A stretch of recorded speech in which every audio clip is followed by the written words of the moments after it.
Guys, mag-boil na naman tayo ng salagubang. Ayan, salagubang. So, ang dami-daming ipis salagubang. Mga kahoy-kahoy. Ayan. Ayan, ano bang bulaklak ito? Ayan, parang bulaklak ng patay. Mga kahoy-kahoy, mga buto ng pumpkin. I don't know if anong buto ba to? Buto-buto. Ayan, ang dami kong ipis. Pero hindi yan ipis guys, sa lagubang. Ayan, mga ginseng. Ayan, mga bulaklak ng kung ano-ano. Ayan. Ito guys ay gamot sa lalamunan pag mayroon kayong heavy cough. Ayan, mga ugat-ugat. Ayan, mga ugat-ugat. Ayan. Ayan, mga ugat-ugat. Pero wala to. Sa lubang. Ayan,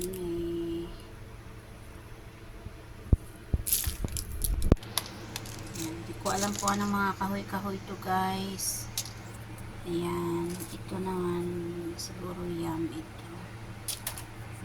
Ayan, yung iba gamot mga ugat-ugat ng ginseng. Ayan. So, ayan guys. I-boil natin to ng 1 hour. Ayan. Ayan, ipis.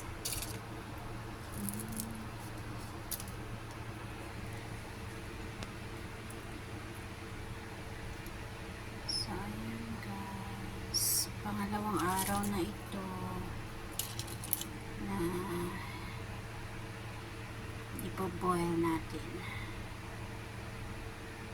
So, it's a Chinese herbal medicine for the tooth. Ayan. Pag may ubo-ubo, ayan, sa mga lalamunan,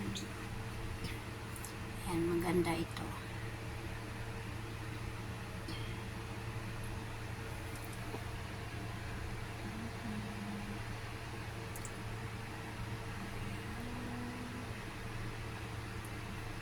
So, ang pinaka-ingredients niya talaga na marami ito o yung ipis.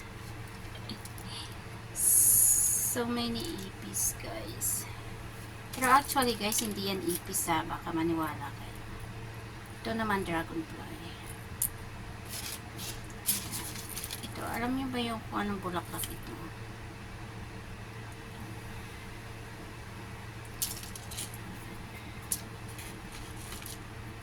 So, grabe mag-invent ang mga Chinese.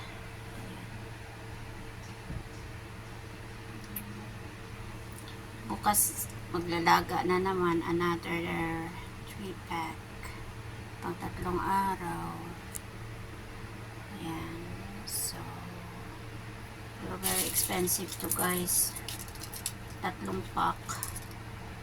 3 pack ng ganito. 3 ganito.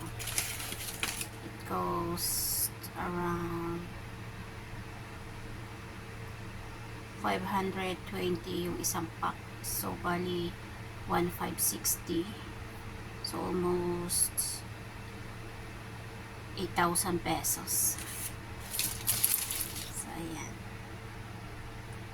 I know, hindi. Almost 10,000. Kasi, pag 1,000 is 7,030 plus 3,050. So, mga almost 10,000 pesos guys. 3 pack ng ganito.